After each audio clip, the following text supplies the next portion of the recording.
திரையில் தோன்றுவதுதான் மிகப்பெரிய சாதனை என்று சமூகம் ஒரு மோசமான சிந்தனையை வளர்க்கத் தொடங்கியுள்ளது. திரைக்கலைஞர்கள் தான் உலகின் மிகப்பெரிய சாதனையாளர்கள் போன்று தோன்றுகின்றார்கள். அது சின்ன திரையா, பெரிய திரையா, சமூக ஊடகங்களா, ஆபாச படங்களா என்பது கூட கவலை இல்லை. ஆனால் திரையில் முகம் காட்டிவிட்டால் அது பெருமை, அதுதான் சாதனை. நிறைய பார்வையாளர்களை பெற்றுவிட வேண்டும். அதற்கு எதையும் செய்யலாம். அதற்காக மோசமான, இழுக்கான, அருவருக்கத்தக்க செயல்களை கூட இங்கு பலரும் செய்ய தயங்குவதில்லை. தீபாவளி, புத்தாண்டு, பொங்கல் என்ற எந்த கொண்டாட்டம் வந்துவிட்டாலும் தொலைக்காட்சிகளில், சமூக ஊடகங்களில் திரைக்கலைஞர்கள் தான் ஆக்கிரமித்துக் கொள்ளுவார்கள். பொங்கல் என்றால் என்னவென்றே தெரியாத ஒரு நடிகை பொங்கல் வாழ்த்துக்களை தெரிவிப்பார். செய்தி வாசிப்பில் கூட இடையில் திரைப்பட செய்திகளை கூறுவது இயல்பாகிவிட்டது. முக்கிய செய்திகளில் ஒன்றாக திரைப்பட நிகழ்வுகள் காட்டப்படுகின்றது. இந்த திரைப்படம் இன்று படப்பிடிப்பு தொடங்கியது, இந்த திரைப்படத்தின் படப்பிடிப்புகள் முடிந்துவிட்டன, இந்த திரைப்படம் டீசரை வெளியிட்டது, இந்த திரைப்படம் நாளை ஃபர்ஸ்ட் லுக் வெளியிடவிருக்கின்றது என்று தொலைக்காட்சிகள் ஒருபுறம் கூவிக்கொண்டிருக்க, சமூக வலைதளங்களில் இந்த நடிகையின் அழகான குடும்பம், இந்த நடிகரின் மனைவியை பாருங்கள், இந்த நடிகை தன் குழந்தையை மார்போடு அணைத்துக் கொள்ளும் காட்சி என்று எத்தனையோ தேவையற்ற குப்பைகளை எல்லாம் கொட்டி தீர்த்து கொண்டிருக்கின்றது ஊடகங்கள். இதையெல்லாம் பார்த்தும் ஒரு பெருங்கூட்டம் அதை லைக் செய்து, ஷேர் செய்து, கமெண்ட் செய்து இந்த வெற்று குப்பைகளை எல்லாம் மனதில் ஏற்றிக்கொண்டு என்ன செய்ய போகின்றோம் என்று தெரியாமல் பிதற்றிக் கொண்டிருக்கின்றது. சினிமா நடிகர்களை தலைவன் என்று கூறுவதில் தொடங்குகின்றது இந்த கேவலங்கள். யார் உங்களின் தலைவன்? என்ன செய்தார்கள் அவர்கள் உங்களுக்கு, அல்லது என்ன செய்ய போகின்றார்கள்?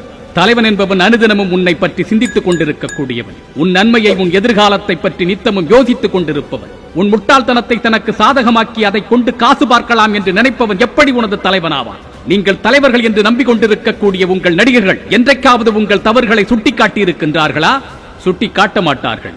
ஏனென்றால் அந்த முட்டாள்தனம் தான் அவர்களின் மூலதனம். நீங்கள் இன்னும் பல கிறுக்குத்தனங்களை செய்ய வேண்டும். பைத்தியக்காரர்களை போன்று தலைவா என்று அவர்கள் பெயரை சொல்லி நீ கூவ வேண்டும். அந்த கதறலும் கூக்குரலும் கூச்சலும் தான் அடுத்த படத்திற்கு அவர்களது சம்பளத்தை நிர்ணயிக்கப் போகின்றது.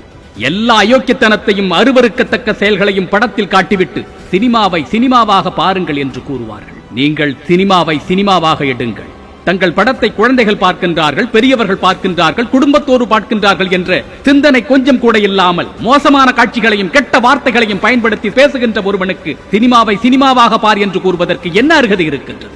அப்படி சொல்லுகின்ற நடிகர்கள் நடிகர்களை நடிகர்களாக மட்டும் பாருங்கள் என்று கூறுவார்களா?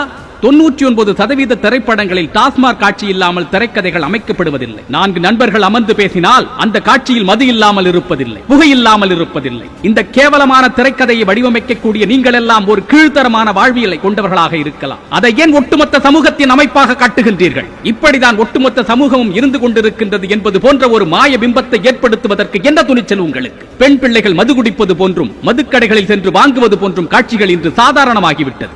எங்கோ ஏதோ ஒரு ஈனப்பிறவி அதை செய்கின்றது என்பதற்காக அதை ஏன் என் சமூகத்தில் காட்டி தவறான சிந்தனைகளுக்கு நீ வழிவகுக்கின்றாய்? விபச்சாரத்தை கூட, ஆபாச படங்களை கூட நியாயப்படுத்த தொடங்கிவிட்டது ஊடகங்கள். கேட்டால் அதுவும் ஒரு தொழில்தானே என்று நியாயப்படுத்தி எங்களுக்கு வாழ்வியலை கற்பிக்கின்றீர்கள். நீங்கள் அது சிறந்த உயர்வான துறையாக இருந்தால் நீங்கள் உங்கள் குடும்பத்தோடு அதில் ஈடுபடுங்கள். எங்கள் சமூகத்திற்கு நீங்கள் வாழ்வியலை கற்றுத்தர வேண்டாம்.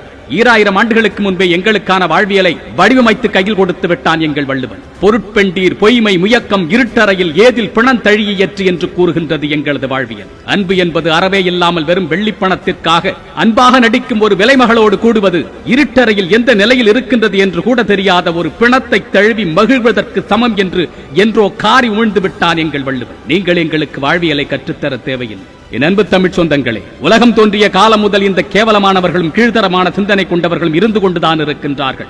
சூது, கள்ளுண்ணாமை, வரவின் மகளிர் என்ற அதிகாரங்களில் திருக்குறளில் நாம் காண முடிகின்றது என்றால் 12 காலமாகவே இந்த இழி நிலைகள் இருந்து கொண்டுதான் இருந்திருக்கின்றன. ஆனாலும் கூட நல்ல சிந்தனை கொண்டவர்கள், அறம் காக்க துடிப்பவர்கள் அந்தந்த காலகட்டத்தில் தோன்றி இந்த சமூகம் மேன்மை பெற, விழிப்படைய, அறம் காக்க போராடி வருகின்றார்கள். அத்தகைய ஒரு பெரும் சிந்தனை மாற்றம் தான் அறத்தமிழன் பேரியக்கம். ஒன்றிணைவோம் அறத்தமிழன் சமூகமாக.